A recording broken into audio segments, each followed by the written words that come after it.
এক সময়ের বলিউডের আলোচিত নাম তনুশ্রী দত্ত। ইমরান হাশমির সঙ্গে আশিক বানায় আপনে গানে তার সাহসী উপস্থিতি বলিউডে তাকে রাতারাতি পরিচিতি এনে দিয়েছিল।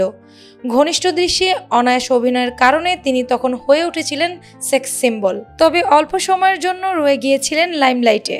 2013 সালের পর আর দেখা যায়নি তাকে পর্দায়। তবে মাঝে মাঝেই আলোচনায় উঠে আসে সেই গান ও ইমরানের সঙ্গে চুমুর দৃশ্য। সম্প্রতি এক সাক্ষাৎকারে তনুশ্রী বলেন, বলিউডে তখন সদ্য পা রেখেছি। ইমরান যে সিরিয়াল কিসার তা জানতাম। প্রথম দিনেই আশিক বানায় আপনার ওই ঘনিষ্ঠ গানের সুর ছিল।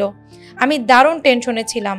তিনি আরও জানান, ছবির পরিচালক আদিত্য দত্ত তখন তাকে অভিনয় সহজ করতে এক অদ্ভুত কৌশল শেখান।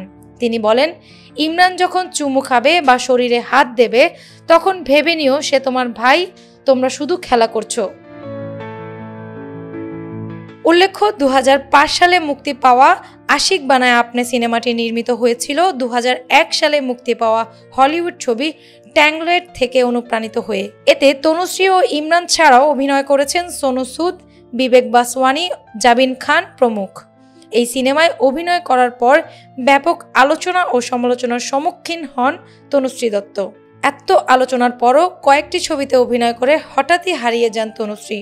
সম্প্রতি গণমাধ্যমের সাক্ষাৎকারের মাধ্যমে আবারও ভক্তদের সামনে আসেন তনুশ্রী। অ্যানি আক্তার, বাংলা বাজার পত্রিকা।